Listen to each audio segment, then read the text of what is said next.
more. Well, that one I knew. This one I don't. We'll see how this works. Brother Peter always gives me one I don't really know. So we'll see how this goes. So the next one is whatever number that is. Next one here. All right, here we go. All right, here we go.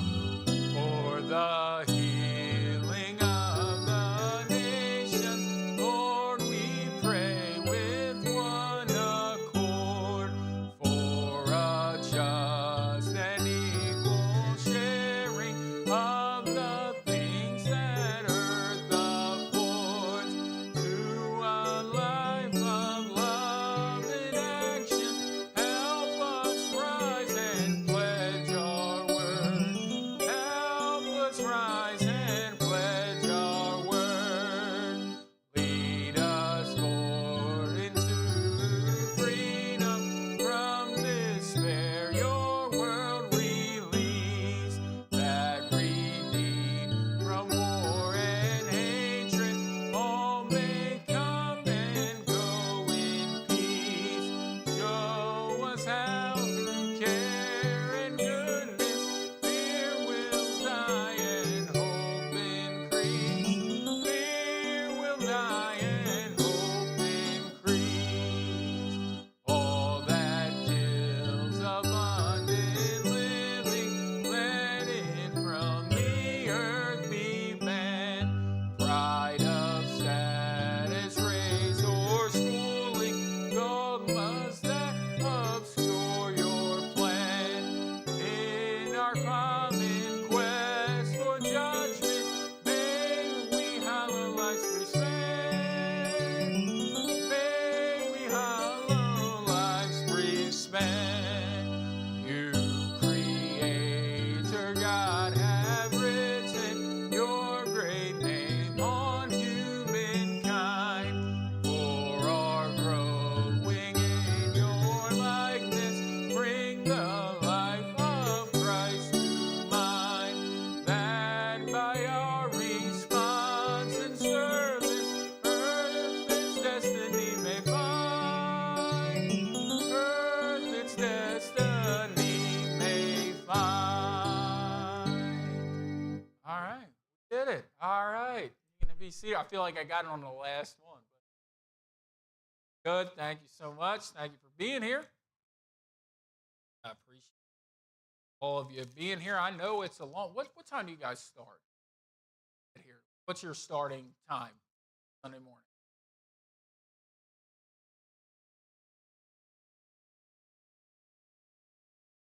11:00. 11:30. So I know it's a long day. We get started over at my church at First Baptist at uh, you know.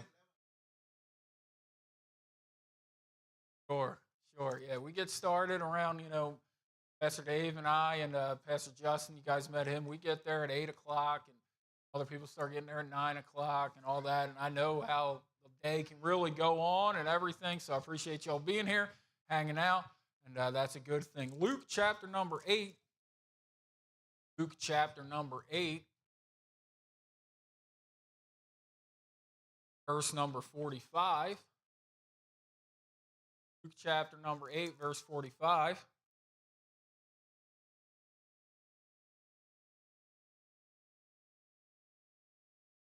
Go to verse number 4. Luke 8, verse 40.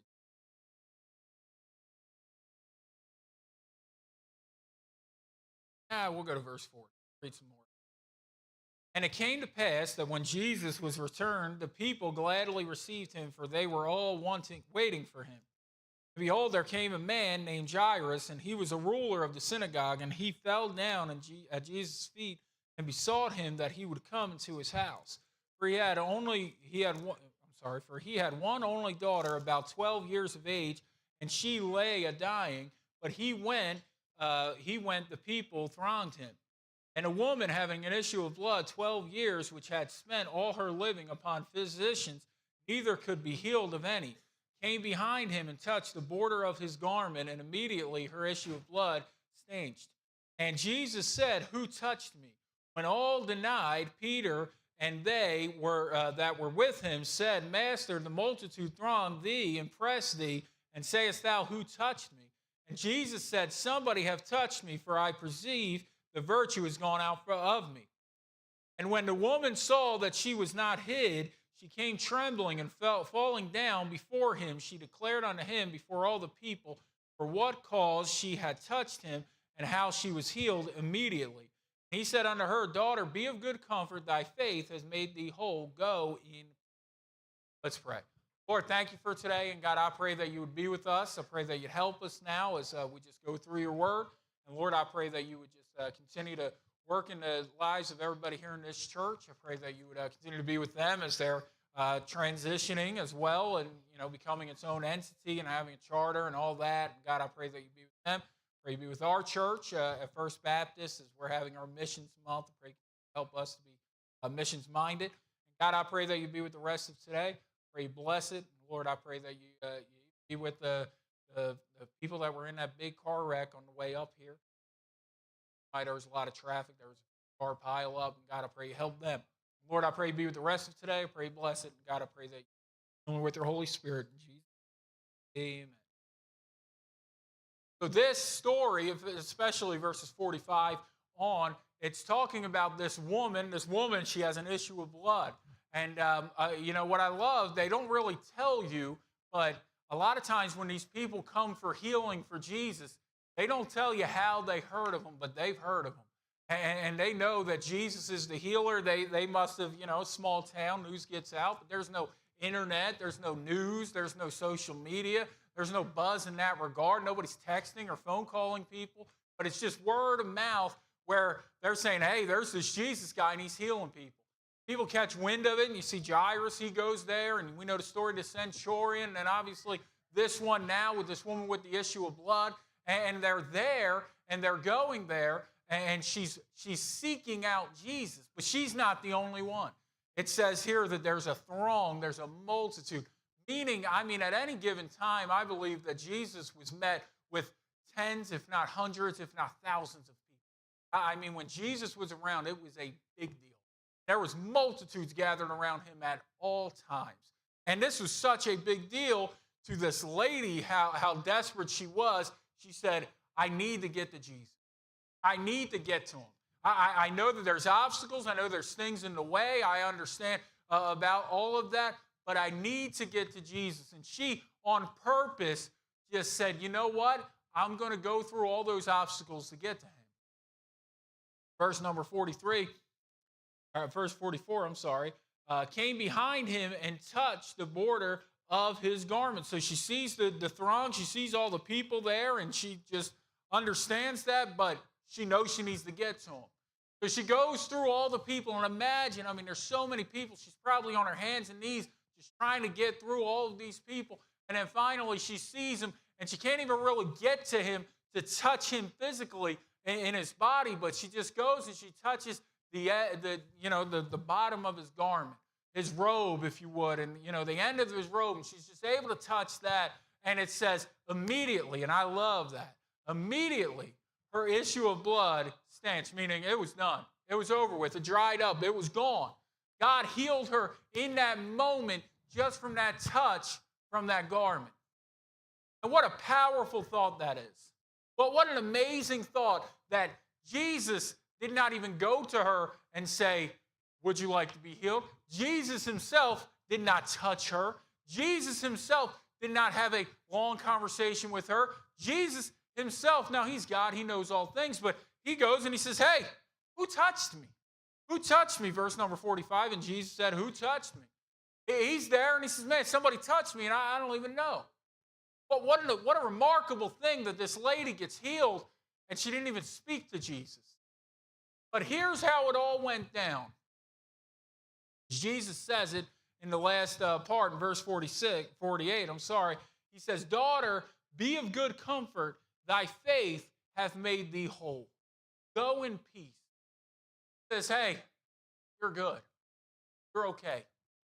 See, at first she thought she was in trouble. She thought that what she did was bad. Because in verse number 45, he says, hey, who touched me? Everybody's like, what are you talking about? Peter and the other disciples, they're like, there's a million people here, and you're asking who touched you.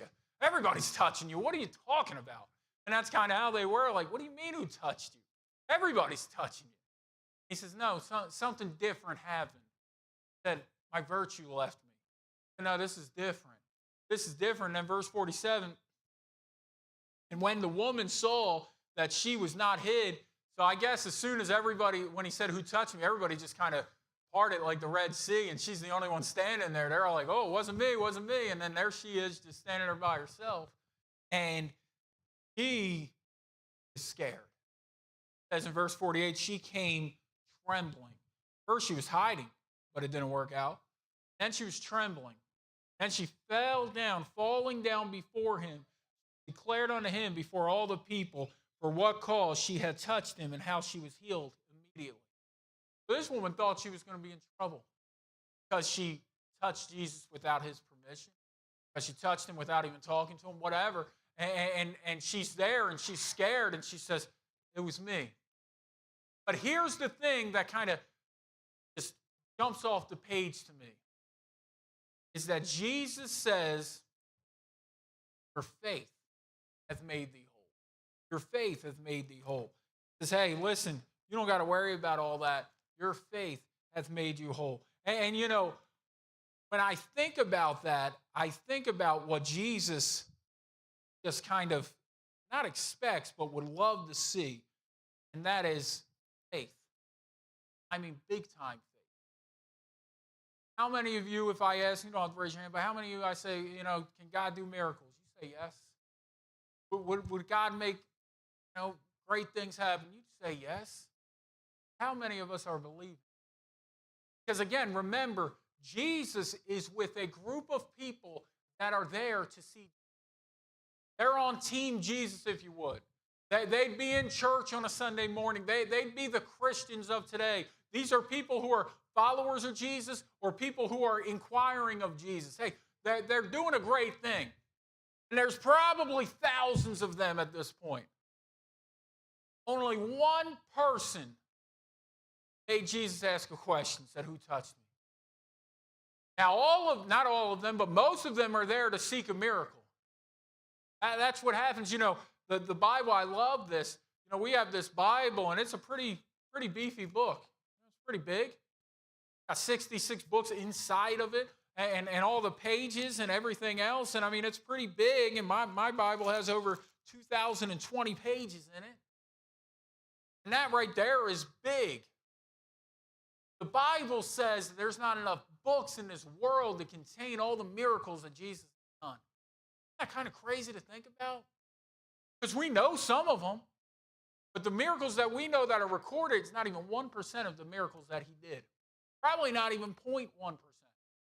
We know about turning water to wine. We know about this healing right here. We know about, you know, you fill in the blank, the deaf to hear, the dumb to speak, the lame to walk. We know about all of those, but that's only a small portion of what Jesus did in his miracle state. And remember, he did all of this 3.5 years. That's it. Amazing. So here's what that tells me.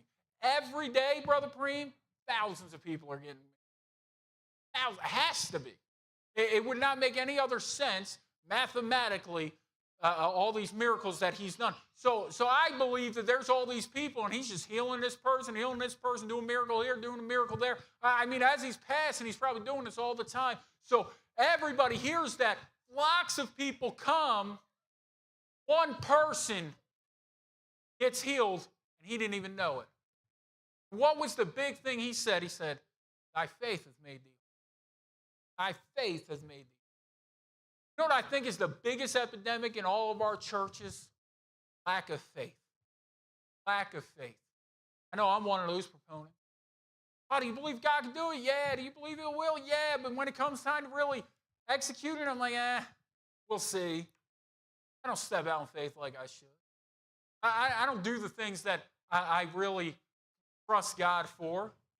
You may have heard of this story before, but there was a person in the middle of the drought, and he's outside, and he's putting seed down. Not only that, he's preparing his fields and doing all these crazy things. And this guy said, "What are you doing?" He said, "Well, I'm getting my fields ready for harvest." That for harvest, it hasn't rained in 4 or 5 months. What are you talking about? And he's in a small town. He's in a pretty conservative town. He said, well, weren't you at church this morning? He said, yeah. The guy that's preparing the harvest, he said, well, didn't we just pray for rain? He said, yeah.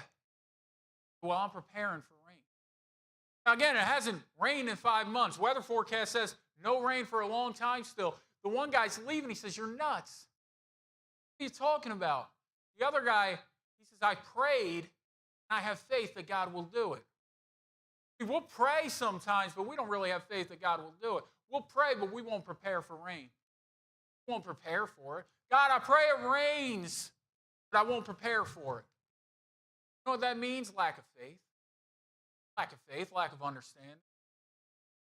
You know what I did on Thursday? Because I've been struggling with this. You know what I did on Thursday? I took some time. I redid our chairs in the church. I redid our chairs to make sure that they were nice, they were good, they were together, and all those things. And I made sure that we had all the hymnals and all the song books and all of the seats. You know why I did that? Because I said, you know what, God, I don't think you're going to fill this church if I don't act like it's going to get. I could just leave it kind of, a couple books here, a couple books there, and just leave it there. But I said, God, if I don't do this, preparing for it, I don't know if it's what's going to happen. So God, sometimes he's saying, hey, I'm willing, I'm wanting, but do you have the faith to actually do it? You know what happened Sunday morning today? I had you guys know Robbie, I had Brother Robbie, and I had Brother Ben. They're in the back, and they're saying, hey, we need to grab some extra chairs. Thank God. Thank God. What happened? Got filled up. Got filled up. And we needed some extra chairs. They had to go in the back and get 2 extra rows full of chairs, about 10, 20 more chairs. Hey, thank God, to God be the glory for that. But hey, listen, I believe with all my heart. I've been praying for God to grow the church. I've been praying for people to come, praying for visitors to come, praying for souls to get saved. But if we don't prepare for it, if we don't have faith that God will do it, what is it? Is it just words hitting the ceiling? You have to have faith. You know, God marveled. Jesus himself marveled. You ever think about the fact that Jesus marveled? Jesus stepped back one time and said, wow, what could make Jesus, the Son of God, perfect, sinless, the Son of God, I said that twice on purpose, what could make Jesus say, wow, about somebody? Glad you asked. Go to Matthew chapter number 8. Matthew chapter number 8.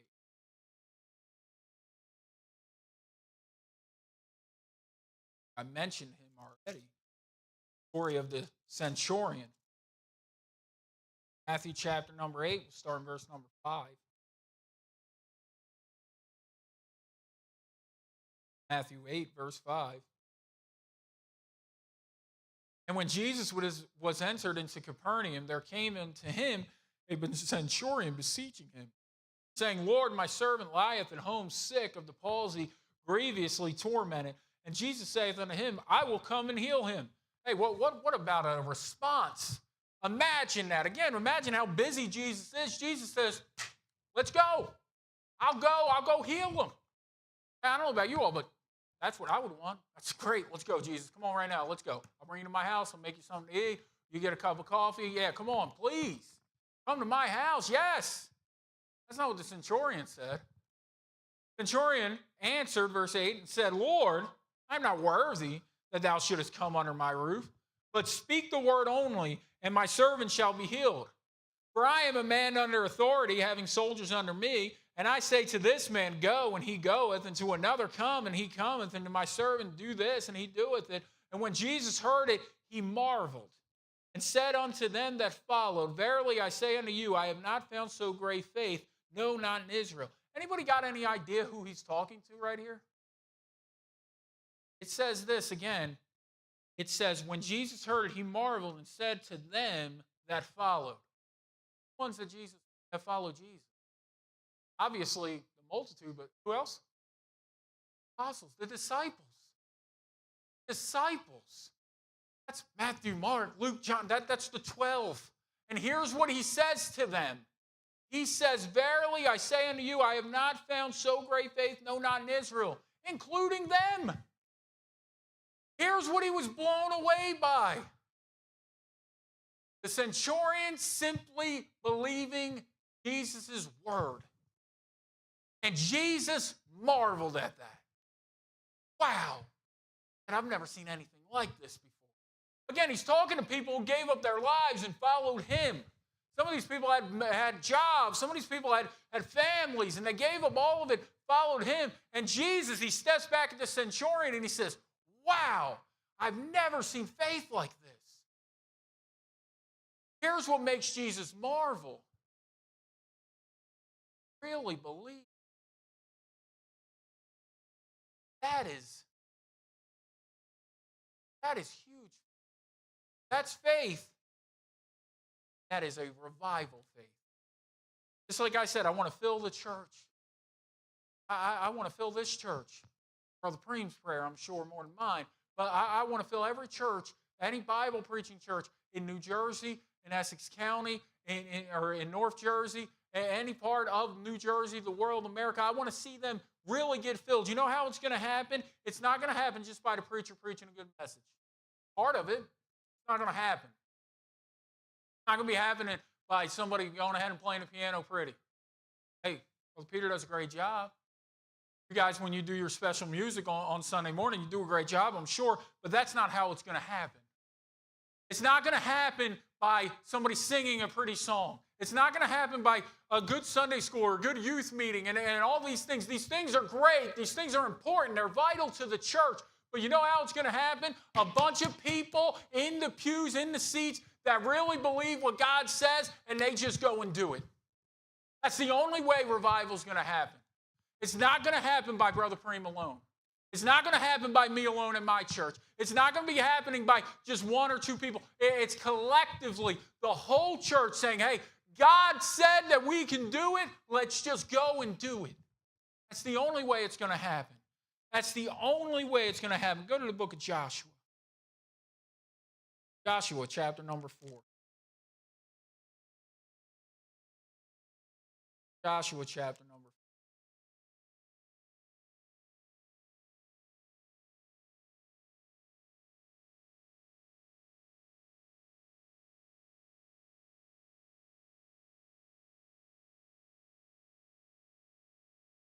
Actually, go to Joshua chapter number 3.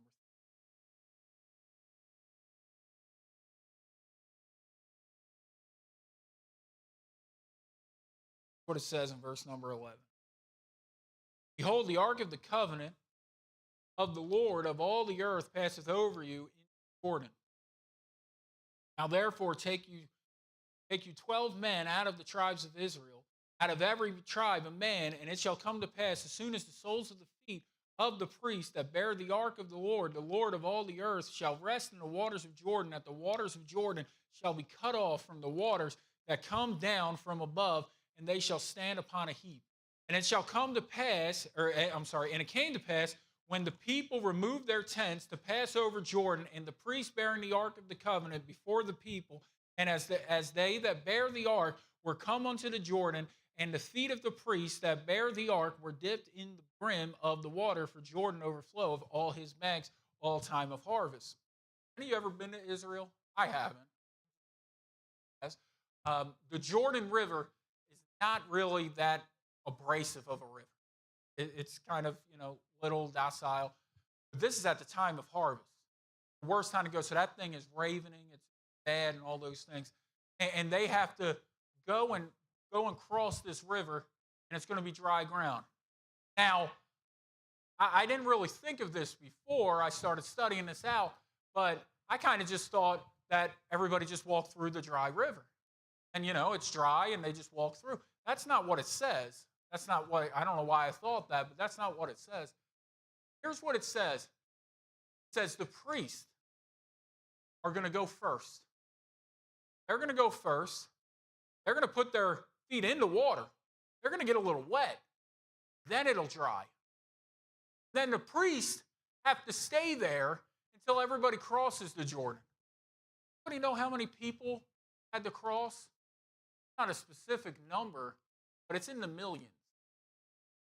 So these people, these priests, had to wait for everybody else. Again, you may say, oh, well, that's the pastor. No. Because Joshua is the man that God is speaking to verbally. He would be the pastor, if you would. The priests are the godly people that is following Joshua.